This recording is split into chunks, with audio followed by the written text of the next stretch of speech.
Hello dear students, welcome to KH Panda classes. I am from Sun 2, Financial Accounting and Auditing 1, Packages and Containers Account. Today we are going to discuss about explanation of third method, Container Stock Account and Containers Reserve Account method. So let us start. Explanation of third method, Container Stock Account and Containers Reserve Account method. Under this method, instead of preparing container stock account and container trading account of the first method, यहाँ पे आपको क्या करना है, first method में हम container stock account and trading account बनाते थे, उसकी जगह पे only container stock account is prepared as a combination of both the account. ये दोनों अकाउंट का कॉम्बिनेशन करके ओनली आपको कंटेनर स्टॉक अकाउंट प्रिपेयर करना है, जो हमारा फर्स्ट अकाउंट होगा ये मेथड का. Here the three common items are cancelled. यहाँ पे हम three common items cancel करेंगे जो हम रिकॉर्ड करते थे कंटेनर्स ट्रेडिंग अकाउंट में क्रेडिट साइड और कंटेनर स्टॉक अकाउंट में डेबिट साइड में. Containers return, retain and depreciation, ये तीनों आइटम यहाँ पे आपको क्या कर देनी है, कैंसिल कर देनी है.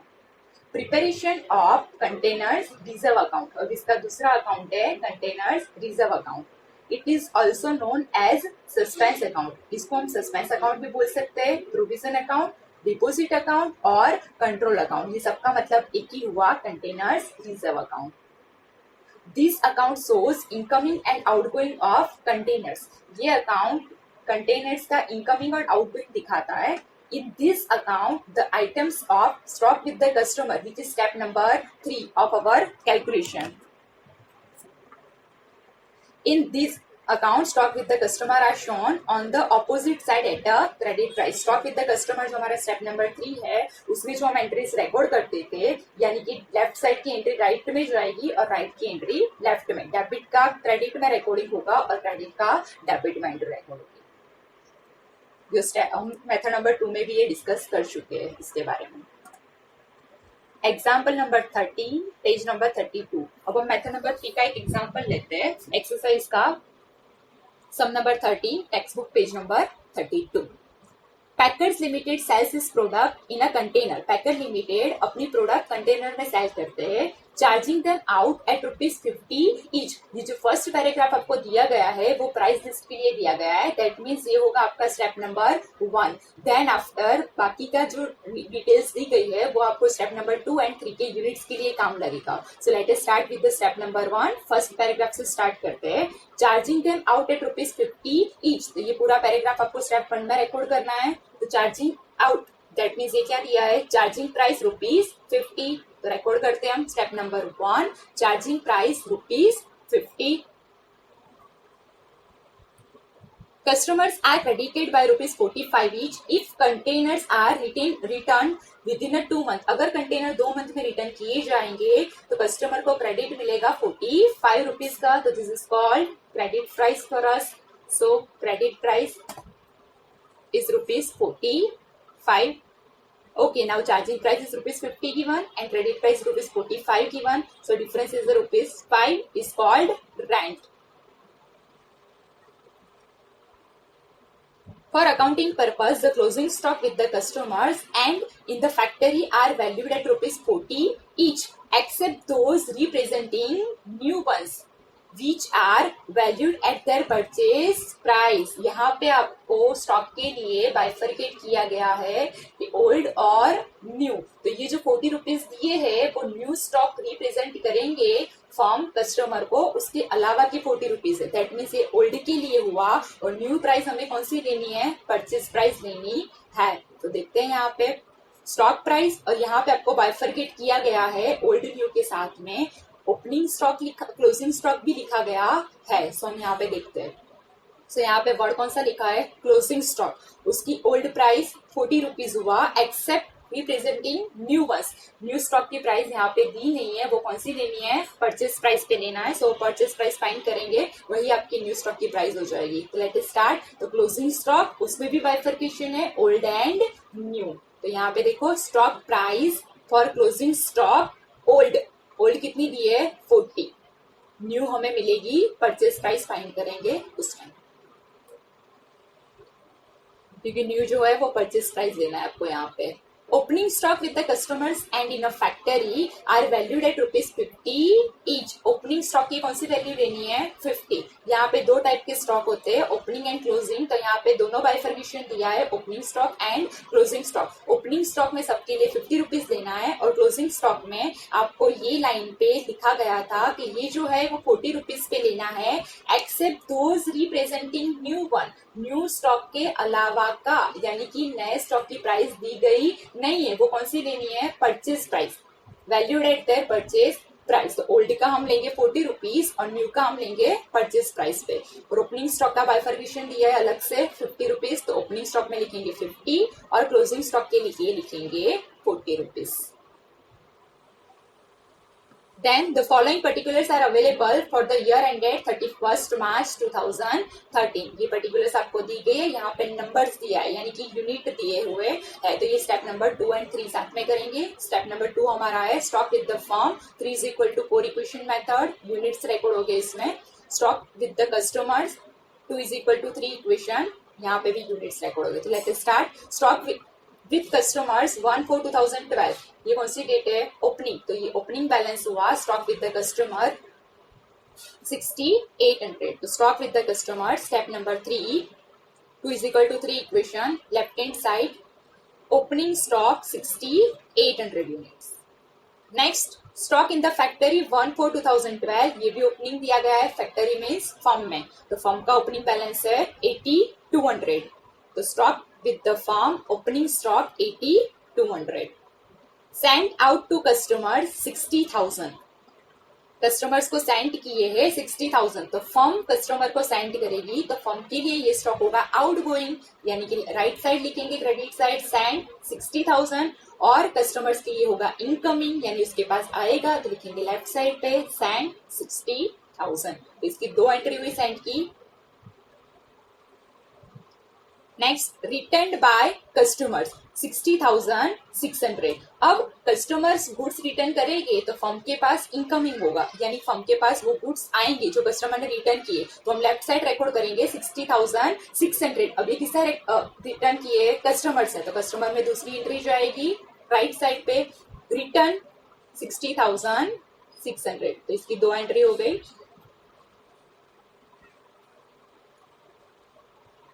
Sold as a scrap ₹30 each, 100 numbers, 100 unit हमने स्क्रैप में बेच दिए. तो स्क्रैप ये किसके लिए होगा? फर्म के लिए. तो step number 2 stock with the firm scrap यानी wastage 100.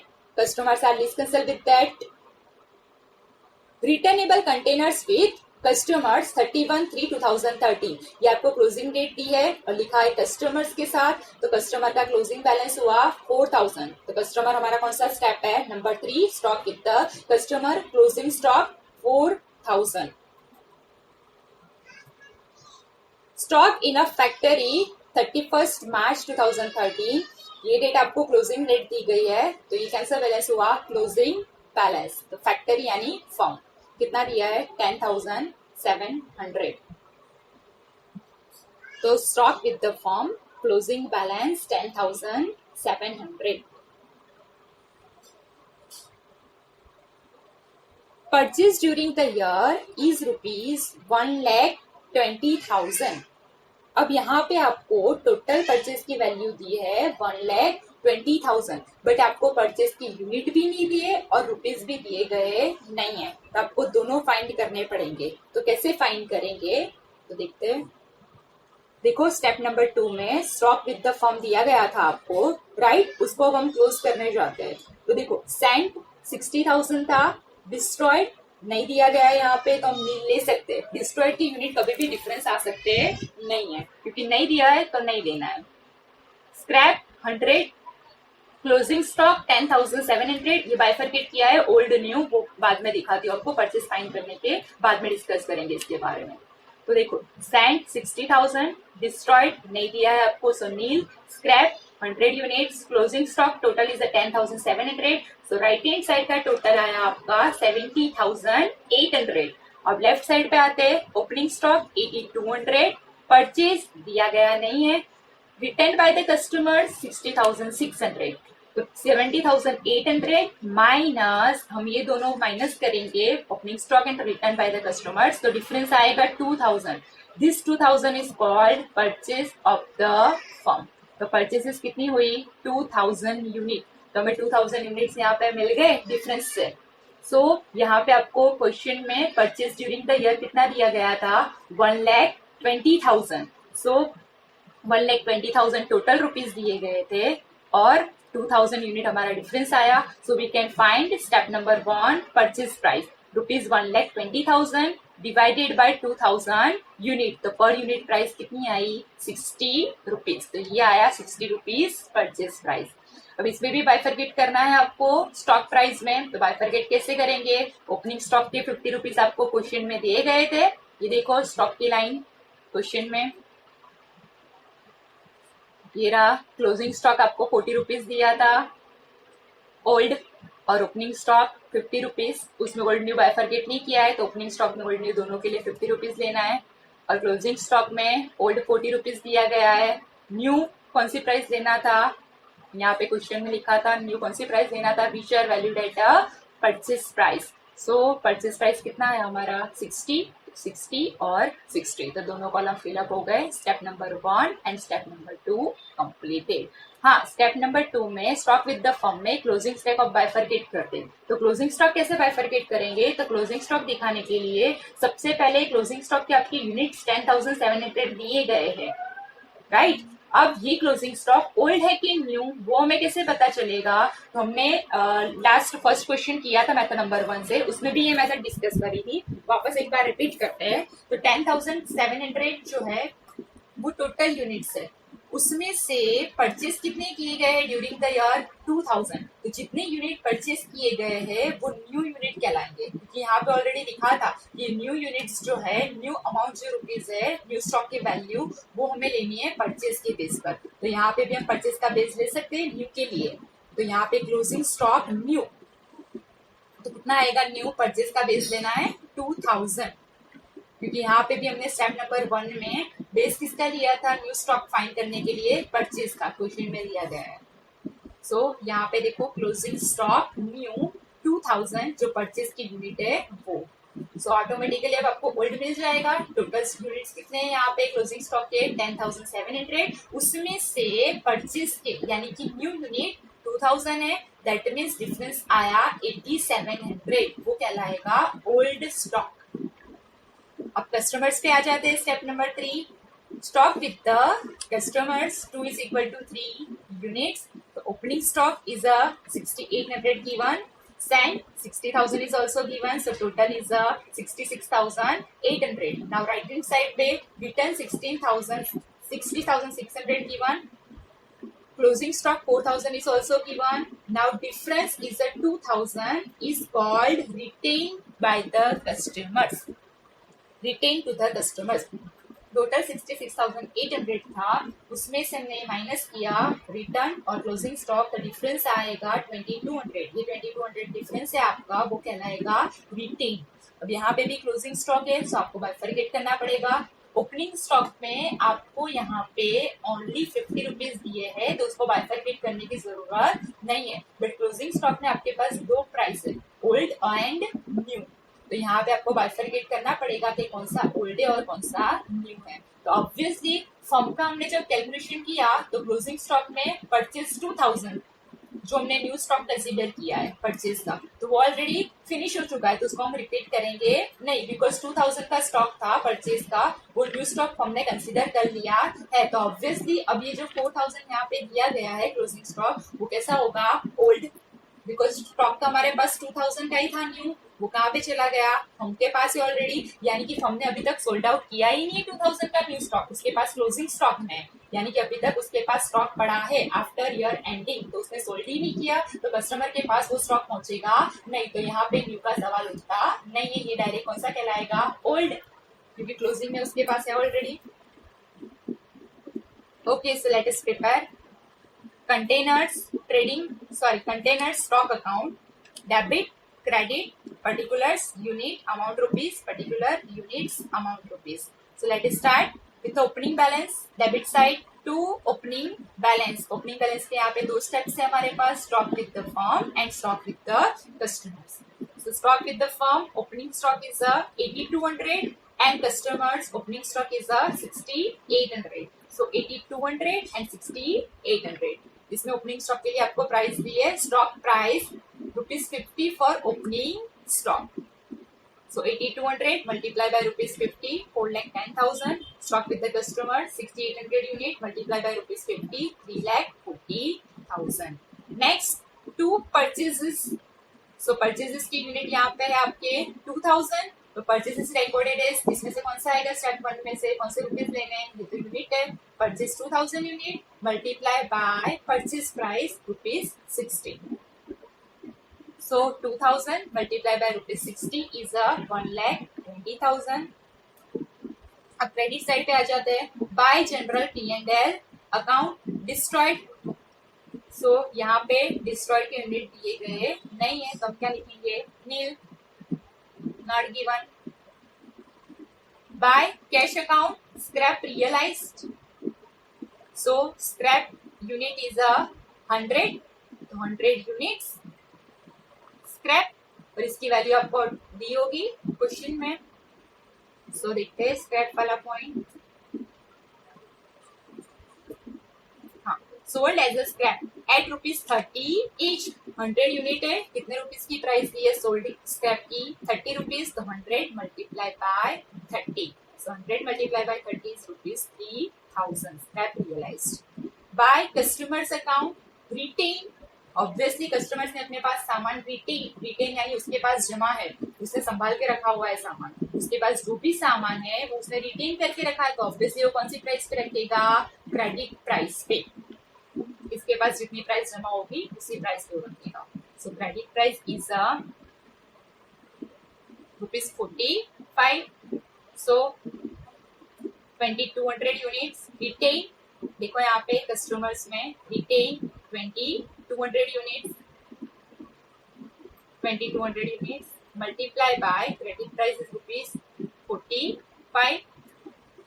So 99,000. By customers account rent. Rent का हमारा इक्वेशन क्या था इस पर, स्टेप नंबर 1, उसके फॉर्मूला क्या थी, sent multiply by rent. Sent क्या लेना है, सेंट की यूनिट, कितने यूनिट सेंट किए गए मल्टीप्लाई बाय रेंट के रुपीज. तो सेंट यूनिट कितने थे, दोनों में 60,000, कस्टमर्स में भी 60,000. So 60,000 units multiply by rent. Rent यानी कि डिफरेंस, चार्जिंग प्राइस ₹50, क्रेडिट प्राइस 45, so difference is ₹5. So sent multiply by rent ₹5. So answer is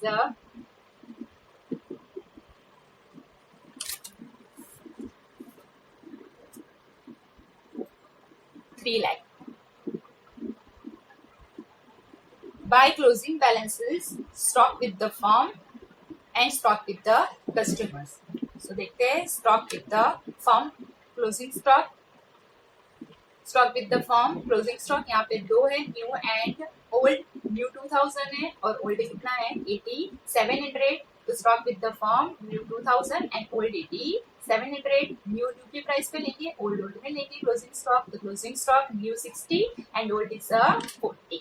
so देखो यहाँ पे old 8700 multiply by 40 is ₹3,48,000. New 2000 multiply by ₹60 1,20,000. And stock with the customers, closing stock with the customers 4,000, which is old. So old price of the closing stock is 40. So 4,000 multiplied by old price 40. So 1,60,000. Now total of the unit, this side 17,000, debit side and credit side 17,000.